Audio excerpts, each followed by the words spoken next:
और बड़ा अपडेट आपको देते हैं। बिहार का पहला नतीजा सामने आ गया है। अभी तक तो हम रुझानों की बात कर रहे थे और ये पहला नतीजा बीजेपी के पक्ष में ही आया है। मोतिहारी से प्रमोद कुमार को जीता हुआ घोषित कर दिया गया है। बिहार का पहला नतीजा सामने आ चुका है। मोतिहारी से ये रिजल्ट आ रहा है और बीजेपी के पक्ष में ये रिजल्ट है। खबर हमें ये मिल रही है कि प्रमोद कुमार वहां से जीत चुके हैं।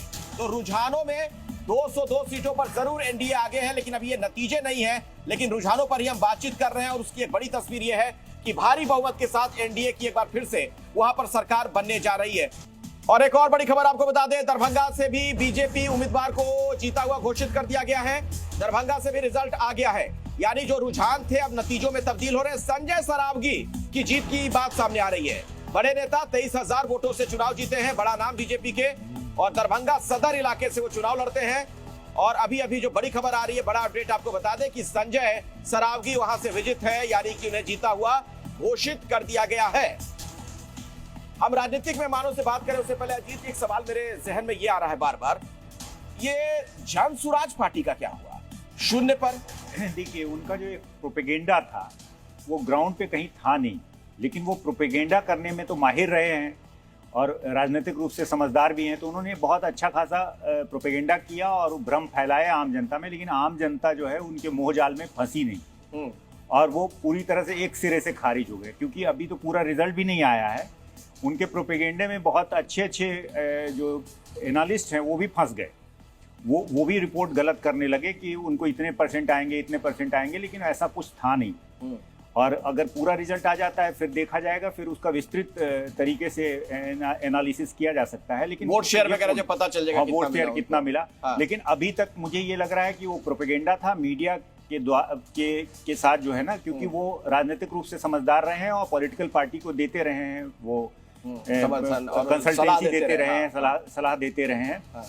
लेकिन ये पूरी तरह से जनता ने एक सिरे से खारिज किया है उनको, और उनकी बात एक नहीं चली है जनता के सामने। एक और अपडेट है, मैं आता हूं मुकेश जी आपके पास, लेकिन एक और बड़ी खबर आ रही है, चूंकि अब वो नाम सामने आ रहे हैं जिन्हें जीता हुआ घोषित किया जा रहा है। कोढ़ा सीट से भी बीजेपी के उम्मीदवार की जीत हुई है। बीजेपी के जो वहां से प्रत्याशी हैं, कविता पासवान जो उनकी प्रत्याशी हैं, वो जीत गई हैं। तो अब जो रुझान है धीरे धीरे नतीजों में तब्दील हो रहे हैं और कुल मिलाकर ऐसा लग रहा है कि जब तक कि अब कोई चमत्कार ही ना हो जाए मुकेश जी, मुझे लग नहीं रहा है कि इसमें कुछ बड़ा बदलाव होने जा रहा है। मतलब एनडीए डबल सेंचुरी लगाता हुआ दिख रहा है। बिल्कुल, और ये हम लोग कुछ समय और मोकामा से खबर आ गई, अनंत सिंह जीत के करीब है। बहुत बड़ी खबर आपको बता दें, वो अनंत सिंह बाहुबली के तौर पर जिनकी पहचान रही, 24,000 वोटों से लीड ले रहे हैं। अंतिम 2 राउंड की काउंटिंग बाकी है, यानी कोई बहुत बड़ा बदलाव नहीं होगा तो वीणा देवी से ये चुनाव जीत जाएंगे, जो आरजेडी की उम्मीदवार है, सूरजभान सिंह की पत्नी। दो बाहुबलियों के बीच मुकाबला हुआ था और बहुत चर्चा हुई थी इस बात की, क्योंकि बीच चुनाव दुलार चंद यादव की हत्या हुई थी, उसको लेकर भी बहुत सुर्खियों में रहे थे। अनंत सिंह फिलहाल सलाखों के पीछे हैं, लेकिन जीतते हुए नजर आ रहे हैं। 24,000 वोटों से वो आगे चल रहे हैं। जी मुकेश जी। हाँ, ये देखिए 11 बजे से पहले ही हम लोगों ने ये डिस्कस भी किया था कि जब इस तरह के नतीजे आते हैं तो वो टैली एक तरफ और बढ़ती चली जाती है और वो दिखाई देने लगा। पहले हमें लग रहा था कि क्या 160, फिर 75, फिर 200 पार भी हो गया, अब 204 पे जा रहा। तो ये अब तो ये लग रहा है कि ये और एक संख्या बढ़ सकती है। हिस्टोरिक टर्नआउट भी है ना। हिस्टोरिक टर्नआउट का कई बार ऐसा मतलब होता है कि जब लोग एस्टैब्लिशमेंट से थोड़ा नाराज होते हैं, इतना बड़ा टर्नआउट है, हिस्टोरिक ही नहीं है पिछले से। एक सवाल मेरे जहन में, आप दोनों थोड़ा बताइएगा, उसके बाद मैं शिवम के पास भी जाऊंगा, निशान जी के पास भी जाऊंगा। एक बड़ी बात जो कही जाती रहती कि महिलाओं को बहुत समर्थन मिला नीतीश कुमार को, उसके पीछे योजनाएं जो रही महिलाओं से संबंधित उनकी भी भूमिका रही, जिस तरीके का सशक्तिकरण उनका किया गया उसकी भी भूमिका रही, और जिस तरह से जंगल राज को बहुत ज्यादा प्रचारित किया गया, क्या वो भी एक बड़ी वजह रही? बिल्कुल, बहुत बड़ी वजह है वो। और नीतीश कुमार के साथ एक लगातार ये जुड़ा रहा कि उन्होंने महिलाओं के लिए काम किया है। बिहार में वो स्थिति थी जब महिलाएं, लड़कियां घर से बाहर नहीं निकल सकती थी। बहुत से और राज्यों में स्थितियां बदल गई थी, मगर बिहार में नहीं बदली थी। जब नीतीश कुमार ने, जैसे लालू यादव ने कुछ जातियों को एक कहें कि आगे बढ़ने की ताकत दी, वैसे ही नीतीश कुमार ने महिलाओं को जब साइकिल बांटी तो बहुत बड़ा, वो कहते हैं, पंख लग गए।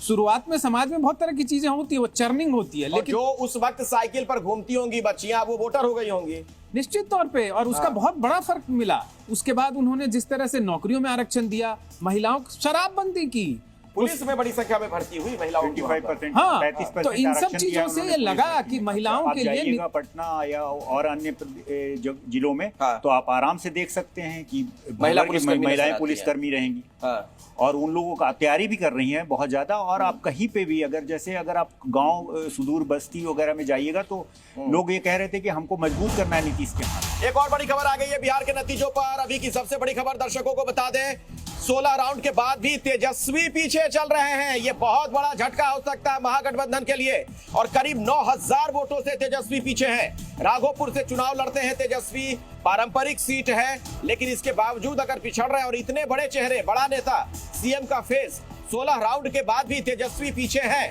निशान जी, ये क्या चिंता की बात महागठबंधन के लिए नहीं होनी चाहिए कि जो आपका फेस है वो देखिए किस तरीके से चुनाव हारता हुआ दिख रहा है? देखिए, जैसे कि मैंने पहले कहा, लोकतंत्र की हत्या जिस तरीके से एनडीए भाजपा इलेक्शन कमीशन कर रही है तो कोई बड़ी बात नहीं है, क्योंकि ये तो पर्ची भेज चुके हैं कि किस किस को जिताना और किस किस को नहीं जिताना।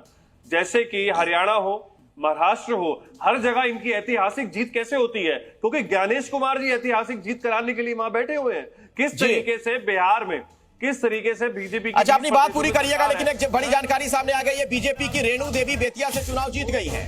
ये उप मुख्यमंत्री भी रही, और अब बेतिया से जो बड़ी खबर आ रही है, इनकी जीत हो गई है। यानी जो रुझान थे अब धीरे धीरे नतीजों में तब्दील हो रहे हैं। उसी के तहत एक और बड़ी जानकारी आपको दे दें, रेणु देवी भी वहां से जीत गई हैं और उनकी जीत की घोषणा कर दी गई है। तो अभी की एक और बड़ी खबर, 204 सीटों पर एनडीए गठबंधन आगे चलता हुआ, और इसमें बीजेपी के 92 प्रत्याशी हैं जो आगे चल रहे हैं, जेडीयू के 82, एलजेपी आर के 21, हम के 5 उम्मीदवार और आरएलएम के 4 उम्मीदवार आगे चल रहे हैं।